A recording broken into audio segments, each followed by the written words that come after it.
Халелуя. Жаахан чангалж байгаа юм да. Ерөөлөөр нь хадам ээжийн түүхийг санаж байгаа шүү дээ.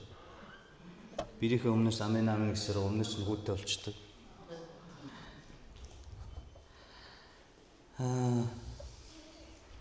За бид нэр өнгөрсөн 7 хоног тэрний өмнөх 3-7 хоногийн өмнө Ерихог нураацсан тийм.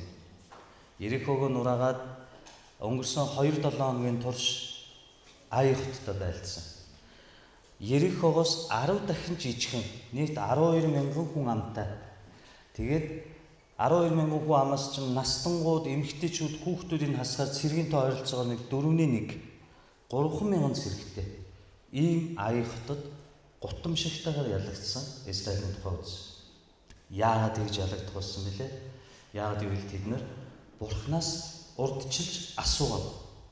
Бурханаас урдчилж асуугаагүй учраас тэдний дунд хэдийн шүглж нүүрлсэн байгаа ад сэтгэрийг муу ерөн сүнсний тэр хулгайн хорой цээртэй зүйлд хүрсэн Аханы тухай асууж мэдчих чадаагүй. Хэрвээ Йошуа урдчлаад эзэн минь ээ Аяг 3,000 цэрэг очиход эзлэн гинэ. Харин та юу гэж бодож байна? Та үгээ хэлээч гэсэн бол Бурхан ялагдахаас нь өмнө Аханы тухай тодорхой хэлээд өгч байсан. Харин асуугаагүй учраас өөрийгөө эрүүл гэж бодсон учраас өөрийгөө сүнслэг өвчин байхгүй гэж бодсон учраас миний амьдралын талбар бүр амжилттай байгаа гэж бодсон учраас би пастор юм чинь, би номлогч юм чинь, миний сүнс эрүүл байгаа, би мундаг юм чинь гэж бодсон учраас Нямка Ахан шиг байдалд орох аюул заналтай байдгийг Библи биднэрт зааж өгч. Тиймээс бид нар үргэлж даруусч, үргэлж Бурханы эзнээс асууж явах ёстой гэдгийг Библи биднэрт хэлж өгч. Ингээд бид нар өнгөрсөн удаагийн Аханы тухай, ялагдлын тухай маш олон зүйлийг хамтдаа хуваалцаж үзсэн байна. Өнөөдөр бид нар маш тодорхой, гэхдээ маш чухал зүйлийг хамтдаа үзэх болно. Мэдээж Аханы тухай, мөн Рахаб нэх эмэгтэйгийн тухай хамтдаа үзэх болно.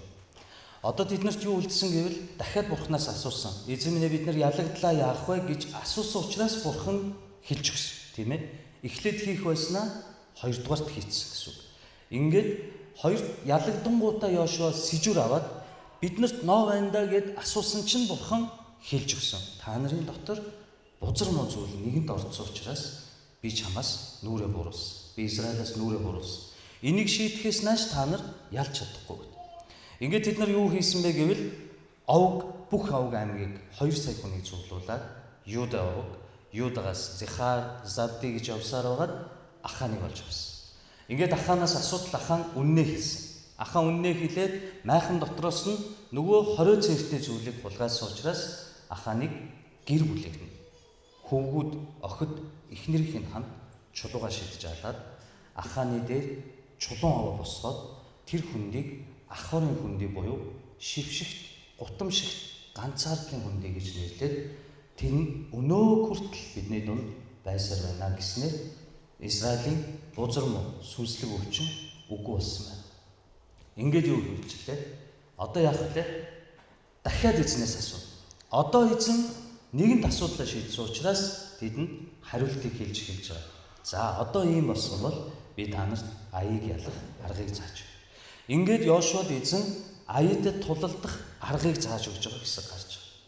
Бид 8 дугаар бүлгийн 1-ээс эхлээд үзэх юм бол ингээд эзэн Йошуа бүү шантар бүх дайчин Ирсийг авч хөдөл Ай руу довтол харах түн би Аян хааныг түүний ард олон хот мөн газар нутгийг чиний гарт өгсөн гэж хэлж байгаа. Хоёр зүйл анзаарэгдэнэ. Нэгдүгээрт эзэн хэн гэнэ үү?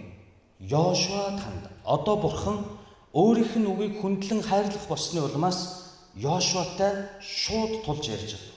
Үүнээс өмнө гитлэл тооллого номноос эзэн үргэлж Мөсетэй ярив. Эзэн Мөсед айлдсан нь эзэн Мөсег дуудан эзэн Мөсетэй ярин гэж яваад Йошуа ном эхлэх үед юу гэж байдаг байсан блэ? Нууны хүү Йошуа буюу Мөсед үйлчилдэг байсан Йошуа. Мөсегийн зарц Йошуа гэж өмнө нь заавал Мөсег дурддаг байсан бол одооноос Йошуа алдаж оноод Бурхны үгийг хайрлаж эхэлсэн үеэс эзэн Мөсе гэдэг нэрийг хасаад шууд эзэн Йошуатай. Яг эзэн Мөсетэй ярин гэдэг шиг эзэн Йошуатай ярин гэдэг нь одоо Йошуад Мөсегийн тослогоо удирдагчийн сүнс, ухаан, ур чадвар, бурханлаг байдал нь бий болсныг бурхан харж байгаа. Яг гэвэл бурхан хэдийн Йошуаг нэгт хардаг байсан Мөсед хэлсэн. Чиний зарц Йошуаг ингээд сүнс бий. Түүнийг сонг гэж бурхан сонгосон. Одоо бурхан дахиад Йошуаг хардтал тэр аягийн алдаанаас болоод үгийг анзаараагүйгээс болоод бурханы үгэнд хандаагүй учраас алдаж, гимшиж одоо үгийг хайрлах болсон учраас бурхан яаж Йошуаг Мөсегийн хэмжээнд харж үзээд эзэн Йошуатай ярих гэж хэлж байна. Гахалтай бац.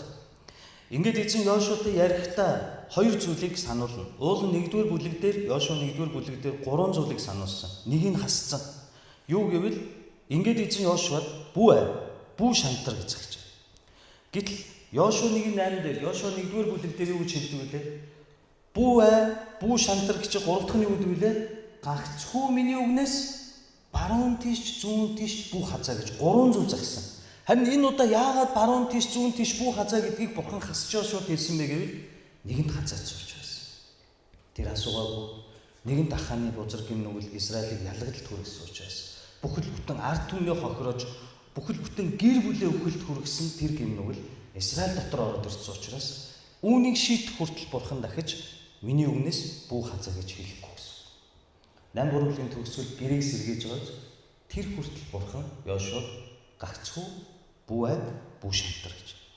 Мөн 3 дахь бидний ажиглах зүйл нь юу вэ гэвэл тэрээр хэлэхдээ аян хааныг түүний ард олон хот мөн газар нутгийг чиний гарт яасан гэж өгсөн. Ямар цаг дээр ярьж байна?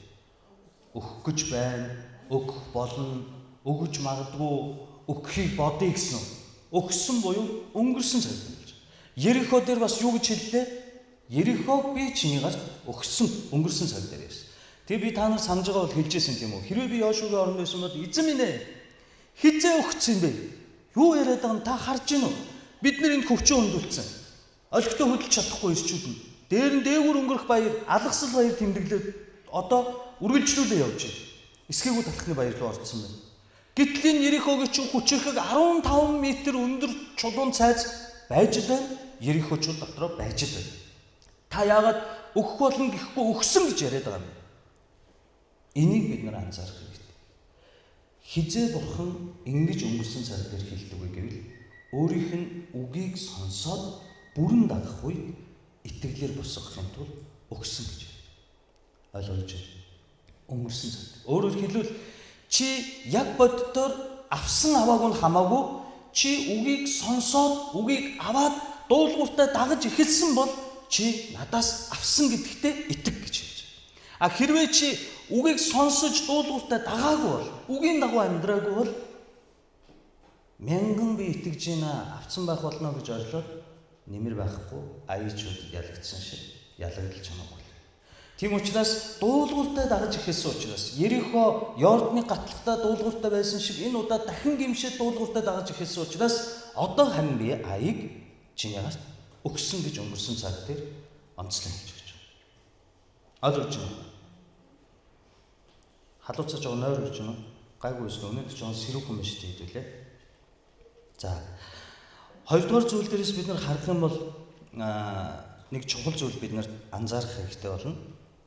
Чи Ерихо болон түүний хааныг хэрхэн дийснэхээ адилаар Ай болон түүний хаанд мөн тийнхүү үлд харин олз болгон мас сүргийг л өөрсдөө хуваан авч болно.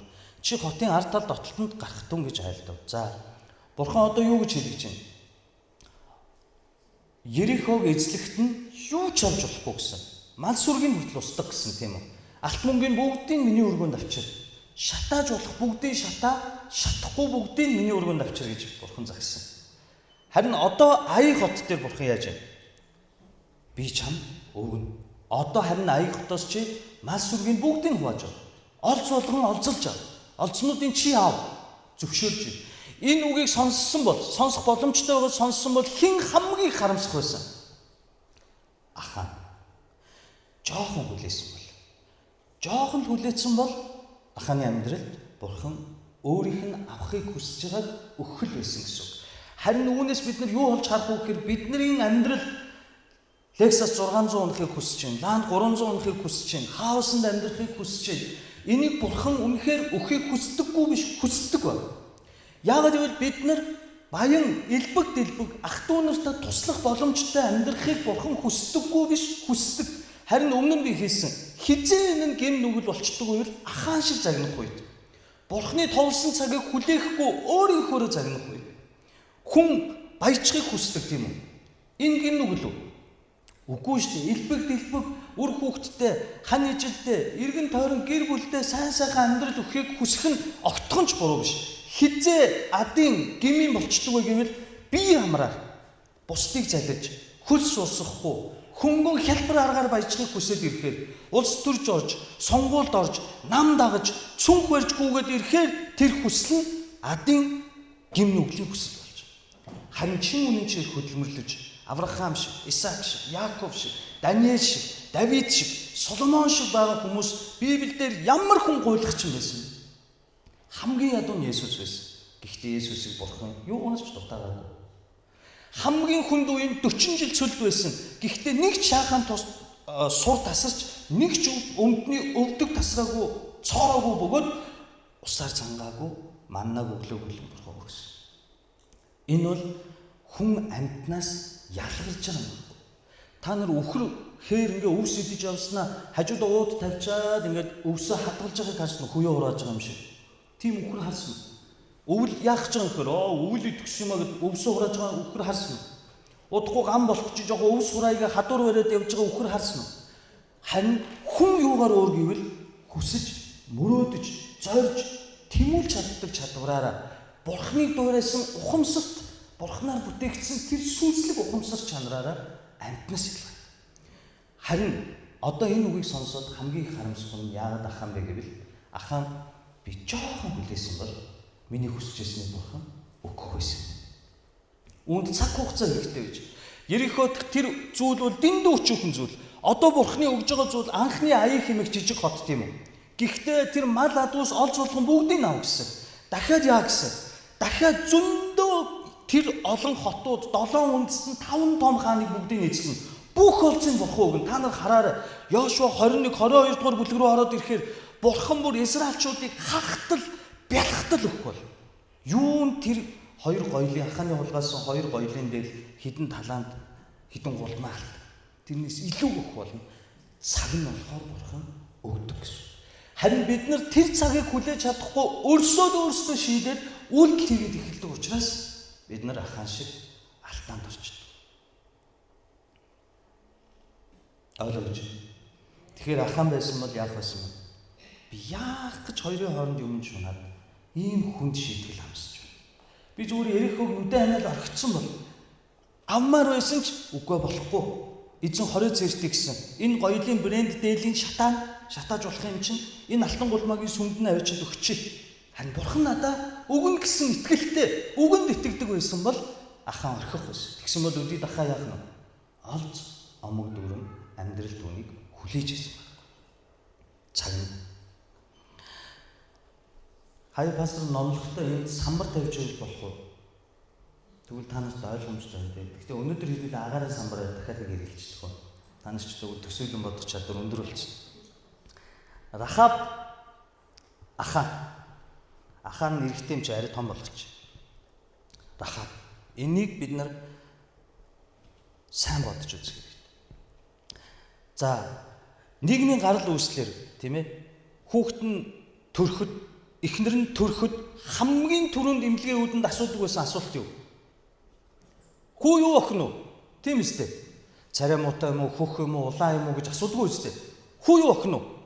Хүү гингүүд бүрэн бүтэн үстэй. Байх ёстой энэ эрхтнүүд нэг байх газараа байгаа ёстой. Байгаа. Окей. Болоо. Юу ч хэлэхгүй. Баян уу, ядуу юу асуудаггүй тийм ээ. За тэгвэл энэ асуултаар хэдүүлээ эхэллээ. Рахаб хүүсэн. Мэдгүй юм шүү дээ. Хөөе. Рахаб ямар хүүстэй хүү юм бэ? Эмэгтэй. Ахаан. Эрэгтэй. Тухайн үеийн хүчирхэг өндөр ёс суртахуунтай тэр күнзийн сургаал шиг, Солонгосын дээр үеийн тэр янз бүрийн сургаал шиг еврейн хатуу ёс заншил донд эмэгтэй хүн юу? Гэрийн дижэмэр амьтантай зүүрлэгддэг. Үнцэнгүй сул дор. Харин эрэхтэй юу? Бүх өв хөрөнгийг өмчлөн авдаг мундаг эрх мэдэлтэй гэсэн. Нэг эмэгтэй хоёр нөхөр авч болохгүй батлаа. Нэг эрэхтэй 20 эхнэр ч авч болдог. Мухай нөө. Тийм байсан юм чи яах вэ? Байснаар нь ярихаас. За хүүсийн хувьд ийм ялгаа. Хоёр дахь нь. За нэг нь эмэгтэй Рахаб эмэгтэй ахаан эрэхтэй юм байна. Тэгвэл Рахабын овг үндсэн яриа. Бид нар хүүхдээ суух гээд ирэхээр ямар овгийн хүү юм боржгоо гэх. За Монголоор дүрэн боржгоо маань яг оргиороо аль нутгийнхэн гэж асуудаг үстэй. Үүн шиг нутгийн асууя. Рахаб ямар овгийн хүү? Үндэс ухсаа нь. Нөгөө харагдсан шийтгэгдэх ёстой 440 жил Бурхны хүлээсэн Канаан харь үндэстэй эмэгтэй.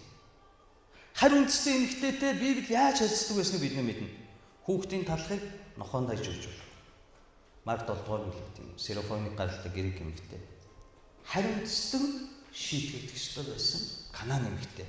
Харин ахаан сонгогдсон угсаа Бурхны ард түмэн болох Израилийн эрэхтэй. Овг аймаг нь Юда.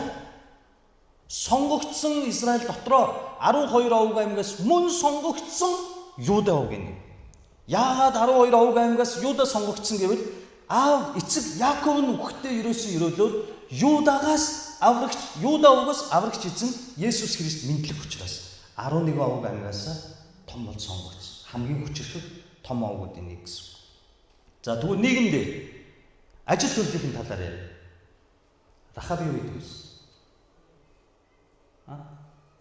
Та нар ч өнөөдөр яаж орж ирэх нь бүгдийг нь хэлийг огтлоо оруулсан. Рахаб юу хийдэг байсан бэ?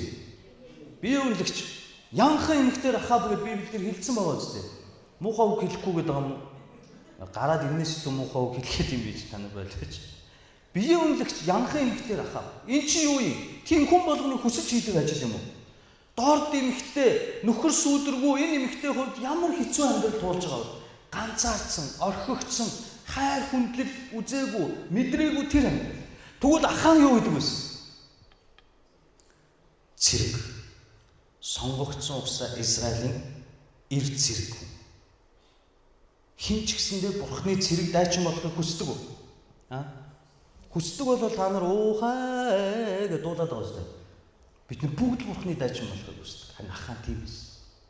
Ялгаа гарч эхэлж байна. Тэнгэр газар шиг ялгаа гарч эхэлж байгаа. За тэгвэл хувь тавилангийн хувьд Канаанчуудыг 440 жил хүлээсэн Бурхан одоо өөрийн ард түмнээр шийтгэн устгах ёстой. Тэгвэл Канааны эмэгтэй Рахабын хувьд яах вэ? Шийтгэгдэж устгагдах ёстой эмэгтэй. Хувь тавилан. Ирээдүг үг байгааз ирээдүг үгс. Тэгвэл ахааны хувьд яах ёстой? Бурхны сонгосон ард түмэн сүүбал урсан амлалтын газрыг аваад өрөөгдөх ёстой хувь тавилантай. Ялгаа байна. Тэнгэр газар шиг байгааз тэнгэр газар шиг ялгаа. Тэгвэл итгэлийн хувьд Рахаб яасан? Рахаб манна идэж үзсэн үү? Рефидимийн хаднаас усууж үзсэн үү? Меребагийн хаднаас усууж үзсэн үү? Улаан тэнгисийг хуваахын дундуур нь хуурай газараар алхаж үзсэн үү? За боли Йордан голын дундуур алхаж үзсэн үү? Рахаб яагаад итгэсэн? Сонсоод итгэсэн. Яг Томас Есүсийг хэлснээр Томасаа чи миний сорвинд хүрээд үз. Хавирганд гараа хий. Гэхдээ би нэг зүйлийг ах дунартаа хэлье. Намайг гайхамшгуудыг хараад итгэхээс илүү сонсоод итгэсэн нэг нь өрөөлтэй гэж хэлсэн.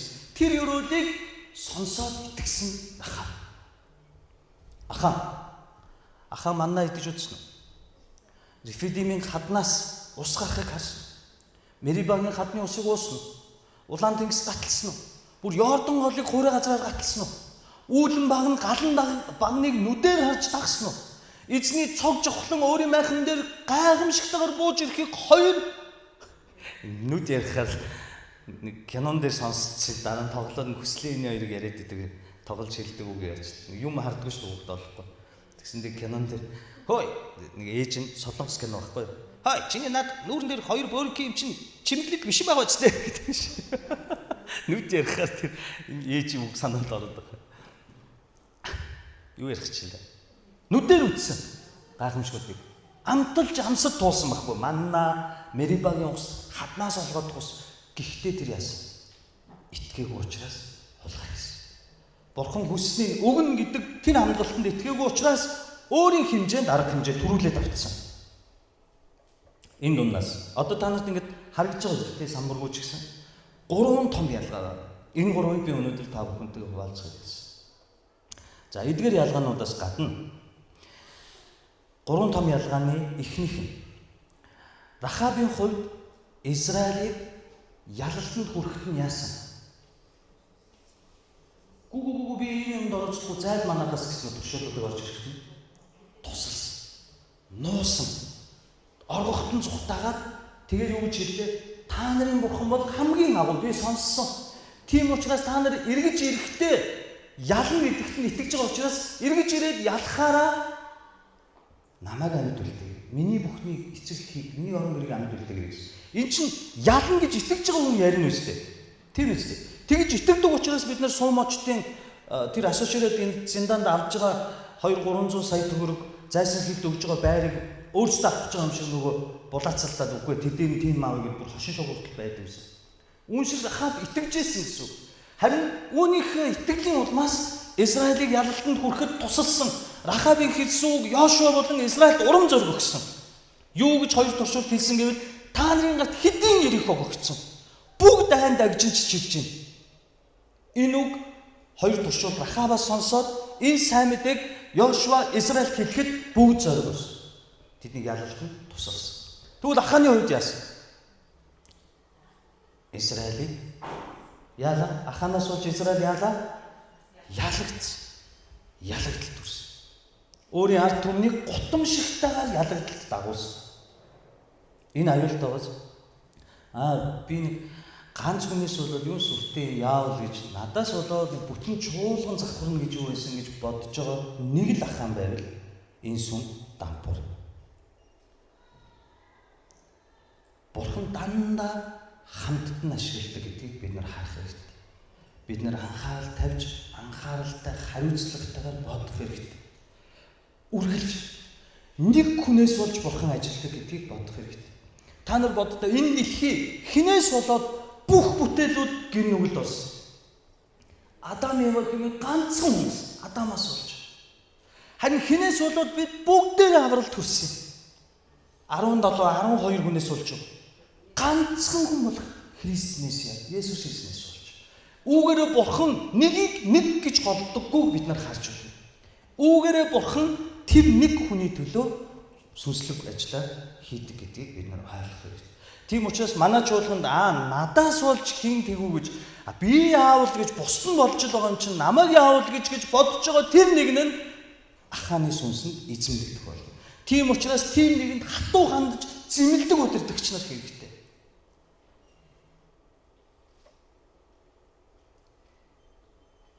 Энэ 20 хэдэн мундаг ахлагч байхад энэ өчнөн пасторууд байхад би яавал гэж бодож болох нь болохгүй. Бурхан харна гэсэн. Удаах ялгаа. Удаах том зүйл нь Ахан ямар овгийн хүн байсан? Маш чухал шүү, анхааралтай сонсороо. Ахан ямар овгийн хүн гэлээ? Юда овг. Юда овг чинь Израилийн 12 овгүй аймагаас 2 сая хүнтэй 12 овг аймагаас сонгогдсон. Яагаад сонгогдсон бэлээ? Юда овгоос Есүс Христ Месиа мэдлэх учраас. Тэр Месиа бүх дэлхийг бурхан руу эргүүлэн аврах учраас. Тэгвэл Канаан эмэгтэй Рахабын хувьд ямар овгих вүлээ? Овгийг мэдэхгүй хариуцсан. Түүний эцгийн нэрэгч дурдаагүй. Яагаад гэвэл тэр биеийн үлгч байсан учраас. Зүгээр л Канаан эмэгтэй Рахаб хариуцсан. Харин тэгвэл одоо сайн сонсдоо тань. Ахан чулуугаа шийдүүлж өгсөн. Тэр Израилаас таслагдсан гэдэг нь Юда овгоос яасан байх нь? Яасан байх нь? Таслагдсан байх нь. Таслагдсан. Юда овгоос таслагдаад зогсохгүй бурхны сонгогдсон ард түмнээс таслагдсан. Тэгээд тэр үхсэн хараалын хөндөй дээр булшлагдсан. Рахаб яадаг гэлээ? Юда овгийн зүрх нэгэнтэй хөрмэй. Түүнээс Боаз итгэлийн мандар эмэгтэй Руттэй хөрмэй. Рутис Есигс Давидын удмаас Месиа Есүс. Тэгвэл Юда овгоос Рахаб таслагдаж хаягдаад оронд нь хэн нөхөд орсон байна? Биш ээ, Ахан таслагдаж хаягдаад хэн нөхөд орсон байна? Эмэгтэй хүн Нөхрийнхөө гэр бүлийг дагдаг юм уу? Өөрийгөө дагдаг юм уу? Рут Юда өвгийн нэгэнтэй зөв хурим хийснээр Юда өвгийн нэгэн болсон учраас Есүсийн ургийн бичигт бичигдсэн байгаа шүү. Ахаан дахин хизээж дуусагдаагүй. Харин Рахаб бол өөр гэсэн үг. Энэ юу гэсэн үг вэ гэвэл хувь тавилангийн өөрчилж ийн гэсэн үг. Юунаас болж юу гэвэл ганцхан удаагийн шунал бусд нь ингэж болчихж байгаа юм чинь ганц би нэг жоохон талант, ганц би нэг жоохон нойрмог, ганц би нэг жоохон таслаад, ганц би нэг жоохон хол юу чинь зүгээр хайцсан байхад ганц надаас болж юу гэж энэ цуглаан гэж бодож эхэлсэн тэр үеэс Юда угаас таслагдаад харагдаж байна. Харин би итгэж байна. Намайг ойлгоорой. Би Бурхныг сонсоод итгэсэн юм а гэж өндөр хариуцлагатайгаар дахин зөв хурим хийж, Юда өвгийн хүнтэй хурим хийж, Бурхныг дуулууртай тэр үгийг дагсан Рахаб юрагдж. Тэгээд Рахабаар дамжуулан Аханаас болж тэрний увайгүй хуваа хичээсэн хинэггүй зангаас болж бүтэн Бурхны ард түмэн ялагдалт хүржсэн бол энэ сул дорой бие үнэлэгч хинч биш нэгэн эмэгтэйгийн хичээл зүтгэлтэй зөв хуримтай хүүгээ хүмүүжүүлсэн тэр байдлаас болж түүнээс энэ дэлхий аврагдаж байна. Яагаад гэж Есүс төсөж байна. Бидний аврал оролцож байна. Тиймээс Рахаб итгэлийн баатар эмэгтэй. Амен. Тиймээс бид нар энийг маш сайн бодох хэрэгтэй. Хамгийн сүүлийн том санаж явах зүйл нь Аханы амьдрал нэр хүнд гэр бүл нь өнөө хүртэл ижний жигшил уур хилэнгийн бэлэгдэл болоод ахарын хүндий буюу ганцаардл шийтгэлийн хүндийд байна. Гэхдээ өнөө хүртэл гэдэг нь материалын талаасаа өнөө хүртэл гэдэг чинь өнөөдрийг ярихгүй шүү дээ. Йошуа номыг бичиж байгаа бичигч 8 дугаар бүлгийг ямар онд хизээ бичсэн тэр үеэр хэлж байгаа. Харин сүнслэг талаараа өнөө хүртэл Рахаб бузар муугийн жишээ болж явж байгаа нь юу гэвэл та бид нар өнөөдөр 2025 оны 6 сарын 29-ний өдөр ярьж гин үү Рахабын тухай. Ахабын тухай ярьж гин үү? Дурсж гин үү? Ахаб шиг болмоор гон гараа өрг.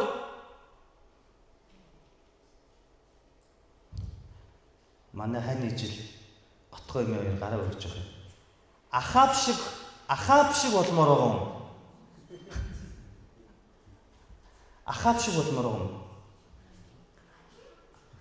Рахаб биз. Ахаб шиг болмоор хүн байхгүй. Өнөө хүртэл бузар муугийн жишээ болж байгаа. Харин Рахаб яаж вэ? Бид нар Рахабын тухай сонсож байна уу? Дурсж байна уу? Түүний өрөөлийг хүртхийг хүсэж байна уу? 2025 оны 6 сарын 29-нд түүнийг сайнаар дурсан ярьж байна уу? Мөн Рахаб юугаар хамгийн надад урам өгдөг вэ гэвэл бие үнэлэгч, нийгмийн гарал үүсэл, ажил төрөл бүх талаараа ийм сул дорой эмэгтэй үгийг хайрлж сонсоод итгэснээр Христийн ургийн бичигт бичигдэх ийм агуу ивэл Бурхан боломж өгдөг юм бол над шиг сул дорой худалж, хуумгай, арчаагүй, хинэггүй, үл тоогч, бардам, хийнцэг нэгэнд энэ ямкар ирээдүй байна.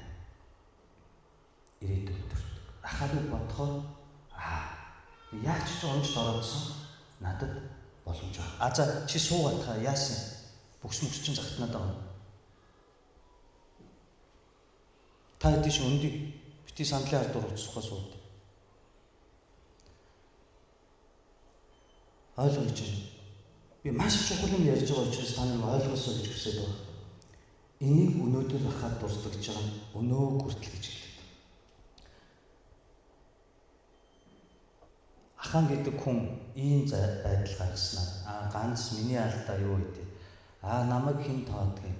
Ахлагчийн суглан болно л надаар юу дутгийг дараа нь сонсч. Тэнд кемп болно. Кемп нь болдгоор орно. Би явж ажил хөдөлмөрөө бодъё. Би мөнгөө бизнесээ бодъё. Ингэж бодсон Ахан явж гэр бүл нь яасан. Аханы гэр бүл хаана үлдсэн. Ахаар нь нөгөө хараалын хүндийг Ахаартай хамт чулуугаа шидүүлж өгсөн. Ийм хүн гэр бүлдээ ивэл болж гин үү, лай болж гин. Лай болж байгаа. Үр хүүхэд хань ичний хүртэл хамт харагдаж байгаа. Тэгвэл Рахабыг хаа. Бурхны үгийг хайрласан энэ сул дорой эмэгтэй нөхөр нь юу яваг юм байсан. Зүвт нэгэн гэж хэлж байгаа. Удахгүй бид нар Йошуа номын төгсгөл хэсэгт Рахабын хормын талаар үзсэн. Зүвт нэгэн. Энэ зүвт нэгнээс нь зүвт гэр бүлээс хэн төлсөн? Нөгөө Израильд ард түмэн дундаа нэр нөлөө бүхий чинээлэг нэгэн болох Боаз. Тэр Боаз бас сонголт хийхдээ хэнийг сонгосон? Нөхрөө алдсан хадам ээжигээ дагаад мөн харь үндэстэн эмэгтэй Канаан эмэгтэй Бурхны тухай сонсоод Наоми ээж би таныг хаяхгүй бусад биерүүд чи хайсан ч би хаяхгүйгээд таны бурхан бол миний бурхан гэж тунхагласан ээж шигээ эмэгтэй Рутийг сонгосон. Тэндээс агуу хааны удам Есүс төрсөн. Израилийн хамгийн агуу зөвхт нэгэн хаан болох Давид төрсөн. Үгийг хайрлсан, Бурханд чин сэтгэлээс үгийг дуулууртай дагсан, Бурхныг номер 1 тавьсан Рахабын гэр бүл яаж вэ? Хараагдсан уу, өрөөгдсөн үү? Өрөөгдсөн. Энийг бид нар ойлгох хэрэгтэй. Энэ бол бодит явдал шүү ахтар.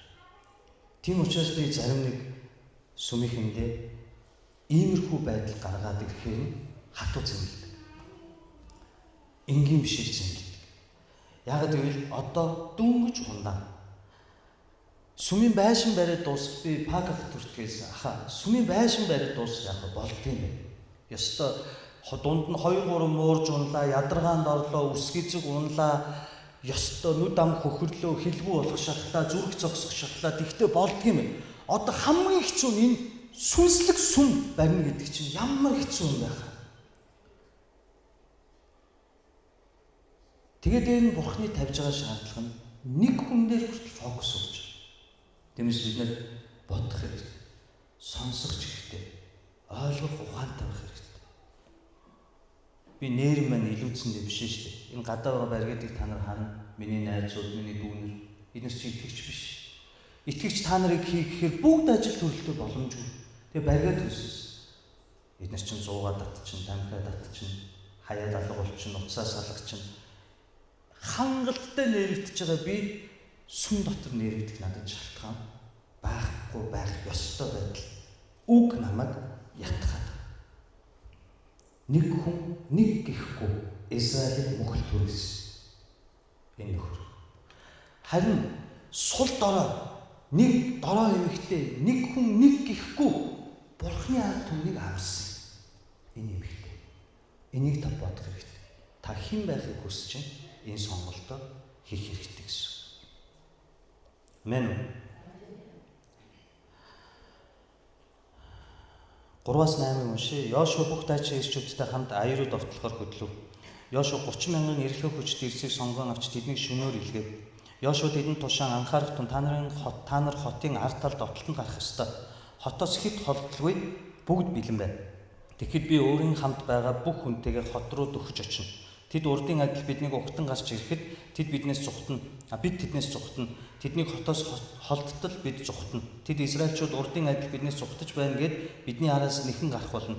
Та нар отлоос гарч хотыг эзэл. Та нарын гарт Бурхан эзэн чинь энэ хотыг өгөх болно. Та нар эзний тушаалын дагуу хотыг эзэлснийхээ дараа хотод гал тавь. Анхаарах тун би та нарт тушааж өгье. За юу болж вэ? Йошуа 3000 цэрэгтэй явсан байна уу? Хэдэн цэрэгтэй явсан гэж байна? Бүх дайчин ирчүүд авч. Одоо ойлгож байна уу? Бурхан бүгдийн Бурхны хүмүүсийг нэг сэтгэлтэй хөдлөхийг хүсдэг. Тэр дунд ахаан шиг хүн байхыг хүсдэггүй гэдгийг бид нар үзсэн.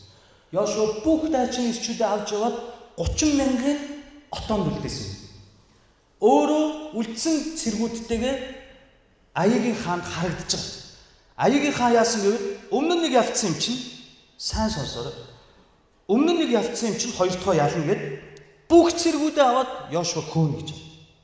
Харин Йошуа зугтаж явж байхдаа дохио өгөх үед нөгөө отоонд байгаа хотын хойд хэсэгт байгаа цэргүүд гарч ирээд Аяг хотыг шатах гэсэн.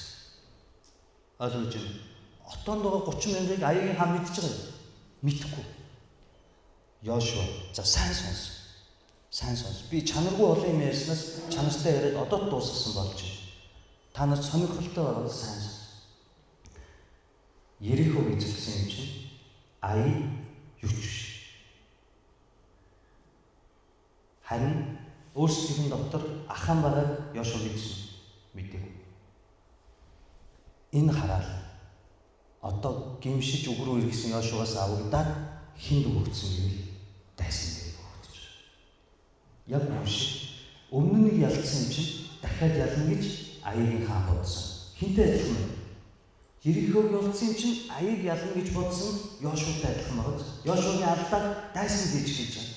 Мөн Йошуа өөрийн дунд байгаа Аханы тухай мэдэхгүй дайраад ялагдсан шиг тэд нар отоонд байгаа 30,000 цэргийг мэдэхгүй араас нь гарч байгаа. Өөрөөр хэлбэл Израилийн гимших үед тэдэн дээр байсан тэр хараал одоо хэн дээр очсон бэ? Дайсан дээр нь очиж байна. Энийг бурхан юу гэж хэлсэн гэвэл та нарын зүүн хацрыг чаалдвал баруунаа тавьж өг. Бити өсөндөө хариу өстөө хариул. Мунхагтай мунхагаар бүх хариг ярилц. Уучлаад орох. Надад өс авах. Зайтаж. Надад даатгаад хаяа гэдэг чинь энийг хэлж. Дахиад өөрсдийн доторх Аханыг мэдээгүй шууд дайнд явсан. Аягийн хаан одоо байран солигдно. Өөрсдийн хойноога 30,000 цэргийг мэдэхгүй шууд хотоо ороход гарч байгаа. Йошуа Ерихог ялцсан юм чинь би Аяыг амархан ялна гэж бодсноос гутамшигт ялагдалт хүргэсэн. Одоо Аягийн хаан яаж вэ? Юу гэж бодсон гинэ? Өмнө нь нэг ялцсан юм чинь одоо бүрийн ялна гэж. Яг энэ бодлоос болж Израиль хараагдсан байсан бол гимших үед, орхих үед тэр хараал одоо дайсан дээр нь бууж байгаа гэж байна. Гэхдээ бид нар дургу хүнээ за яах вэ? Миний хараал зам дээр оноо гэж бодож болохгүй шүү. Дайсан гэдэг чинь хүнийг яриад байгаа юм шиг. Муу сүнсэг, чөтгөр сүнсэг, хараал, ад, зэтгэрүүдийг яриад сатаныг хэлээд байгаа.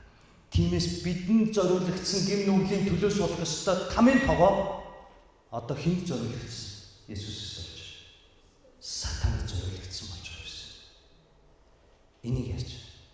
Энэ бол амьдралын алтан дүр. Амнаас гарах үг чинь ямар вэ? Сонсох үг чинь тийм байна. Та хэдийг уучлан, та тэдийн хэмжээнд уучлагдана. Та хэрэг шүүн, түүгээр мөн шүүгдэнэ. Энэ бол Библи биднэрт анхан шатны харилцааны маш гүнзгий философийг зааж өгдөг. Туршаад үзээрэй. Ангид очоод нэг 5 охин дээр очоод чи өнөөдөр ямар тэнийг бодсон гэдэг. Хоёр дахь дээр нь очоод иш чаавас чи бүр таргалчихъя гэдэг хэлээд байж. Тэгээ маргааш анги дээр очиход тэр 5-аас ямар үг сонсно гэж бодож байна. Чи ямар хөөрх юм бэ гэж сонсно гэж бодож байна. Будаа байлаа ш. Зодлох хэрэг гарч магадгүй. Харин 5 хүн дээр очоод та өнөөдөр ямар гоё гэрэлтэй байна. Тэ? Одоо сорон заах дээр ирээд та ямар гоё царайлаг байна гэвэл бас хэцүү ш. Тэ хиймэл болчих ш. Бид нар чинь одоо царай төсөл хамаагүй болчихлоо шүү дээ. Гүнзээ гүнзээ суугаад нь харж байна. Бадгүй болж байна. Бурхны ивэл харагдаж байна. Та өнөөдөр ямар гоё бурханлаг харагдаж байна. Сорон заахлагч. Миний дүүнэр ямар гоё тийм нийгэмдэр гэрэлтэж байгаа лаанар шиг нийгэмдэр юм сүмшгэ гоё сүндэрлэн босч байгаа гоё харагдаж байна. Миний муу цацаа нааширгээ тэрвэрээ да. Эх 7 хоногт яа. Би тийм л юм сонсох юм байна. Бид нэр энийг бодох хэрэгтэй. Ахаан рахавын тухайд бид нар олон зүйл байна. Ингээд тэрээр бүх дайчин зэргүүдээ авч явсан. Одоо бурхны зөвлөгөө шүү дээ. Энийг бурхны үг байсныг тэр ингэж хэлж байгаа. Эзний тушаалын дагуу хотыг эзэлснийхээ дараа. Энэ чи юу гэсэн үг вэ? Йошуагийн үг байна. Йошуа эзэн тушаалсан үгийг хэлсэн байна. Ингэж эзний тушаалыг дагж байгаа учраас эзэн юу гэж хэлсэн байна вэ? 3,000 цэнг бишээ Йошуа. Миний хүсэл бол Израиль цэргүүд бүгд хөдлөх ёстой. Яагаад гэвэл тэд нар ялалтаас миний алтар гарыг харах ёстой. Намайг магтах ёстой. Ингээд Йошуа ойлгосон ба би Израилийн цэргүүдийг тастаад 3,000-ыг явуулж болохгүй гэсэн. Бид нар чуулганаас илгээлтээ илгээдэг тийм үү? Олон чуулганууд ч илгээдэг. Бид нар ч удахгүй илгээх ерөөлтөө өдөр ирэх байх. Тэгвэл бүгдээрээ бод. Илгээлтийн эзэн илгээхэд за юу гэдгийг ганц чулуу хичээг дорногойн тис рүү илгээе. Юундаа энийг дан сүртэй ш. Тэнд нэг шавар амбар барайл зүлж. Ингэж илгээдэг. Чуулганаа тэнд үлчдэг. Энийг илгээлдэг байна. Харин зарим сүм пасторууд юун дээр алддаг гэвэл би тэд манай сүм тэдний илгээлтийн эзэнтэй гэж хэлхийн тулд баахан хүн зүлждэг. Тэгээ энэ хүн 4 жил дорногойн тест үйлчлээд эргээд ирэхдээ ганцаардсан, шархалсан, сорвилсан, урам нь хугарсан, бурханд итгэл алдарсан, амьдрал нь дороодсон хүнд хүн болж ирж байна. Яагаад? Йошуа шиг 3000-ыг илгээдэг шиг тусна илгээж. Харин амьд чуулган юу вэ гэвэл Израиль бурхны ард түмэн яадаг вэ гэвэл бүгд илгээгддэг. Ламаг илгээсэн эдний охин. Бид нар бүгд тэнд байна. Залбирлын захиа болгоныг би уншиж залбирж байгаа. Бид нар бүгд чадлаараа өргөж байгаа. Яагаад гэвэл одоо бид нар бүгдээрээ л хамаатай хамт усан онгоцны үйлчлэл, оюунд үйлчилж байна гэсэн үг. Үүн шиг бид нар үйлчлэх юм бол манай чуулганаас илгээгдсэн бусдын мэдэхгүй л дээ. Манай чуулганаас илгээгдсэн илгээлтийн эцэд тэнд жинхэнэ үр жимстэй үйлчлэх байна. Цөлчиж байна. Тийм учраас би зарим нэг салбар сүмүүдийг шууд хаасан байна. Хүнд хэлэхээс ч ичмээр манайхан нэг юу гэлээ 5 дүүс хүнтэй ингээ одоо 7-тгоо байгуулж байгаа гэдэг. Нөгөө дүүс хүмүүдээр нь очихоор нэг ч хүн байхгүй. Зүг шавар байшин дээрээ загална. Дулаан хаан байна, Жавхлант байна. Одоо орхон байна. Газар мазар байшин барьцаан тавьчихсан ч баш. Тэг хүнд хэлэхээр намайг амар мундаг гэж бодно шүү дээ. Нямкаас чинь 7 сум өдөрдөг юм. Уучлаарай. Амьтаа голдоо алтан болгоод байсан шүү. Тэм учраас би бусдыг хаасан. Хүн цуглж ээж, илгээлтийн эзэн байж чуулган гэх юм уу? Байшин байхад чуулган болчих юм уу? Энийг бид бодох хэрэгтэй. Илгээлт. Тийм учраас Йошуа бүх цэргүүдээ авч явж байгаа. 3000-ыг таслахгүй.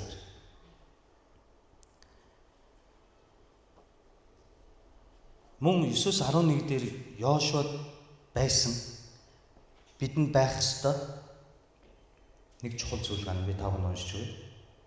Инхүү Йошуа тэднийг оттолтонд явуулсан. Тэд Бетел ба Аин хооронд очиж Аин баруун талд бүүцгээд харин Йошуа тэр шөнийг ард олны дунд өнгөрөв.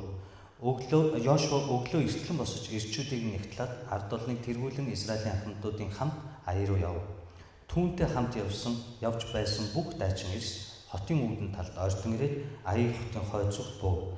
Аи болон тэдний хооронд нэгэн хөндөй байлаа. За 10 дугаар зүйл дээр Йошуад байсан бидэнд байх хэрэгтэй нэг чухал зүйл гэж байсан. Йошуагийн хамгийн бурханлаг бурхны хүний сайн зуршил баг. Тэр юу вэ гэвэл өглөө эртлэн босч. Ойлгож байна. Өглөө эртлэн босч. Йошуагийн энэ сайн зуршил юу гэж? Бурханаас үг авсан бол тэр үгийг хэрэгжүүлэхийн тулд өглөөнүүдээ нэнгүүтээ хамгийн эрт босоод тэр үгийг хэрэгжүүлэхийн тулд босдоггүй байсан. Өглөө. Ойлгож байна. Та нар сайн харуул Йошуа номын 3:1 дээр, Йошуа номын 6-гийн 12 дээр, Йошуа номын 3:1 дээр Йорданыг хэрхэн гатлахыг бурхан үгээ өгдөг. Чи ингээд Лев овгийнхан гэрээний амтрыг Йорданд орж ахсах үед би Йордан голыг таслах болно гэж хэлдэг тийм. Яг 3:1 дээр Йошуа өглөө эртлэн босч. Яагаад гэвэл бурханы үгийг авсан Йошуа түүнийг хэрэгжүүлэхийн тулд яадаг нэгэн байсан. Өглөө бүр хүн бүр энэ амьдралд үнэлж боломгүй маш шүнтэй хоёр бэлэг нээдэг гэдэг мэд. Энэ амьдрал юутайч мөнгө төгрөг амбиц карьер нэр алдар юутайч зүүрлэх боломжгүй хоёр бэлгийг та бид нэр өглөө болгон нээдэг. Нүд. Та амьд. Тийм бол таны энэ хоёр бэлэг өглөө болгон нээгддэг. Та амь амьдралаа ямар мөнгөөр сүлэх юм? Та амь амьдралаа юутай зүүрлэх юм? Энэ амин амьсгаа бурхан нямка сэрж болно гэж зөвшөөрсөн учраас өглөө би хоёр нүдээ нээдэг. Магадгүй нэг өдөр болох байх. Тэгвэл энэ хоёр бэлэг би задлж чадахгүй гэсэн.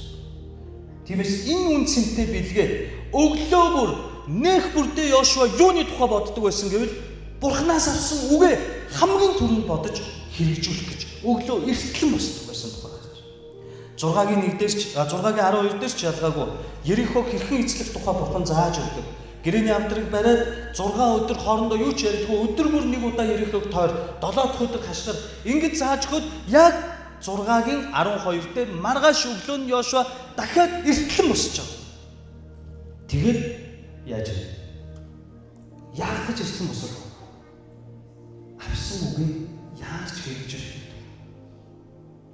Одоо энэ удаа яаж вэ? Йошуа өглөө мөн эртлэн босч.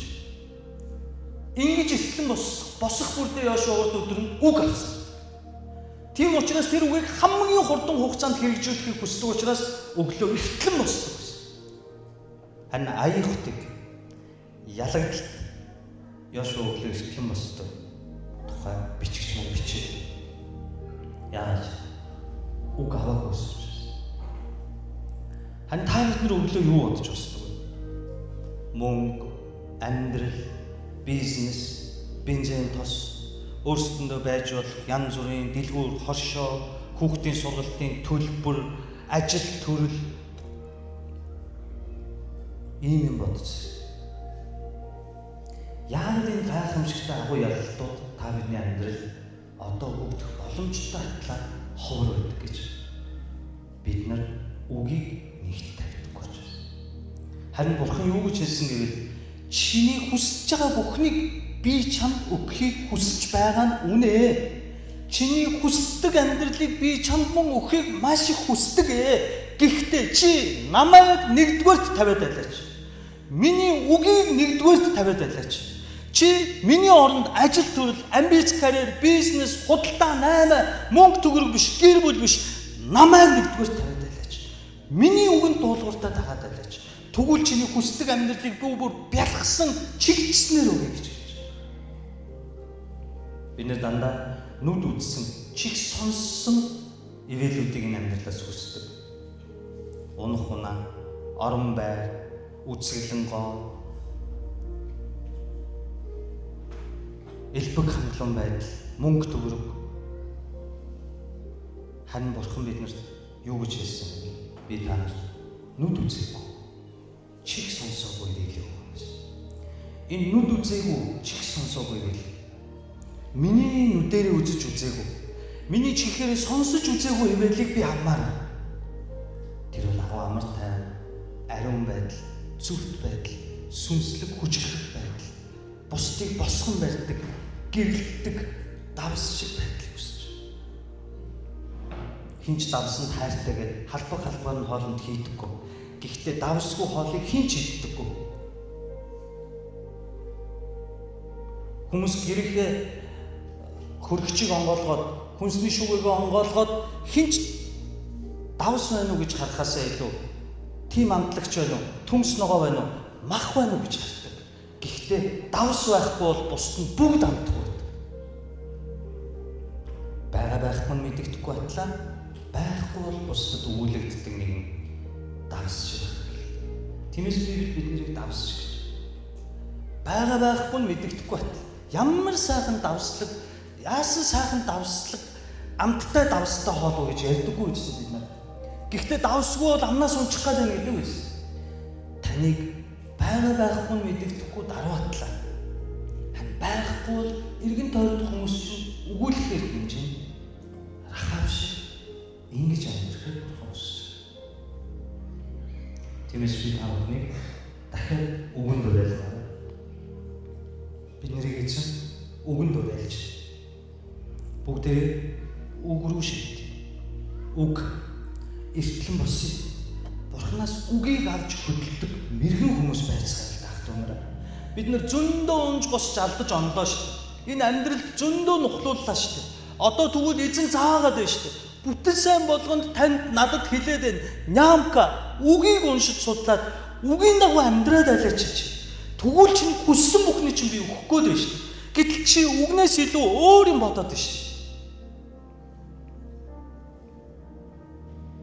Олон асуусан. Прист таныг яагаад үрээгүй? Албан ёсоор намайг урьдсаныг та нар мэдэж байна. Монголын олон магтнууд зохиосон олон юм чухал үйлчлэл хийсэн олон хүмүүс мэддэг учраас албан ёсоор урьдсан үнэ. Харин би явахгүй гэсэн. Өмнө нь би зөндөө дураараа явсан. Дэлхийг тойрох гэсэн. Гэхдээ энэ удаанаас би байсан. Яагаад гэвэл Бурхан үгээр намайг байнга зэмлэж байгаа учраас. Үг аваагүй учраас. Харин болсны ачин та нар хашаа хартаа. Би явцсан байсан бол энэ ашиж өгдөг босхгүй. Манай гомбо босгох хүн биш ээ. Тэрний ч ажил нямка байж ажил явдаг. Мөн ирэх жил Австрийн Линз хотод болох конференцийн тухай та нар сонссон тийм. Тэрэнд Европын холбооны бүх улсууд гэхээр 20 гаруй улс байгаа шүү дээ. Европын холбооны Герман, Швед, Швейцар, одоо Чех, гэлтэй тэр улсын бүх монгол итгэгч нар цуглаад конференц хийв. Тэрэнд намайг номлогчоор ирсэн байна. 14 хоног залбирсан. Би тодорхой үг аваагүй. Би очихгүй гэсэн. Намайг уучлаа. Одоо YouTube дээр гисэн хон Европын холбооноос сонсож байгаа итгэгч нар байна. Яагаад гэж? Одоо бид нар дураараа дөрвөх цаг багтахгүй биш. Одоо бид нар үгийг аваад даруугаар хашааны шавар хийгээд чанаагүй энэ мөн хөдөөний сүмдээ эрүүл сүнс бэлтгэх цаг. Ирээдүйн хойч цаг. Гэхдээ яг надтай ирсэн ахлагч маань пастора за таны явахгүй гэсэн чи ёстой сонирн байна. Зөндөө хүмүүс хүлээж байгаа. Зөндөө хүмүүс таныг одоо ирэх жил ирнэ гэдэг хүлээж байгаа. Дахиад та нэг 2-3 хоног залбираад үзээч. Тэгэд яг эцсийн хариугаа хэлж өгөөч гэж байсан байхгүй. Тэгээд дахиад нэг 3-7 хоног залбир. Гэхдээ юу хэрэгтэй? Үг. Зөндөө дураараа яваад надад амбиц, карьер хүмүүс таньдаг болохоос өөр ямар ч ашиг байгаагүй. Би өөрөө ахааны амьдралаар амьдэрсэн. Хоёр нүртэй хөгийн увайгүй итгэгч хэд хэцүү амьдралаар амьдэрсэн. Миний ээж, эхнэр, миний охтууд мэднэ. Одоо би тийхгүй. Одоо би үгээр л амьд. Тэгээ би тэр нүд үзээгүй, чих сонсоогүй ивэл чухам юу байсныг одоо би харж байна. Одоо тэр ивэлээс зах цухаасан бурхан надад амсуулж эхэлж байгаа. Миний гэр бүл амар тайван. Эрүүл сарвал байдал, хүчирхийлэлгүй байдал, зүрт байдал, ариун сүнсний үр жимс сүүлийн 10 жилийн турш багаар өвдөж байгааг хараад үг. Өөрийнх нь үгийг хайрлагч нэгнийг ерөөгч юмсэндээ талархаж хэлж. Тиймээс бүгдээрээ үгийг хайрлаж даган хэрэгжүүлдэг итгэгч нар байцгаая. Амен. Амен. Хажууд байгаа хүмүүс хэлэхгүй. Үгийг хайрлаж даган хэрэгжүүлдэг хүмүүс байя.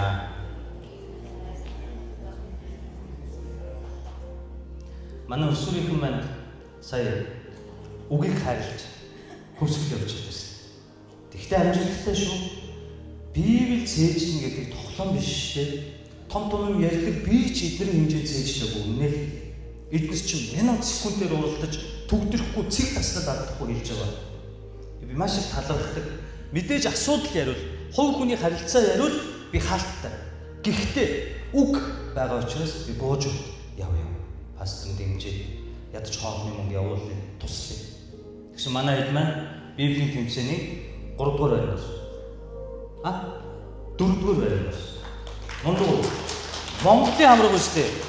Энэ ч улсын авраг үстэй. Дугаарч. Улсын авраг шүү дээ. Монголын авраг гэсэн. Тэгээд Библийн тэмцээн шүү дээ. Библи.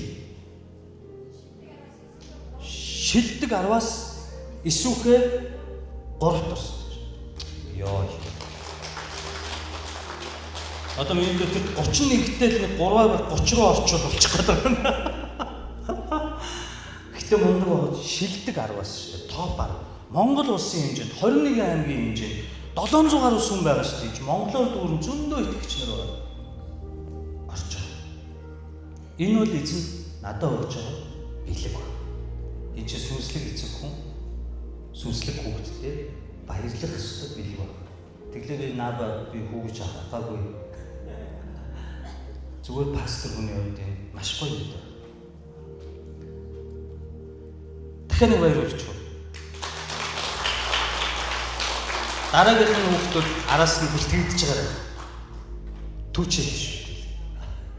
Төрүүлэхтэй болно биш. Үгийг хайрлаж байгаа болно.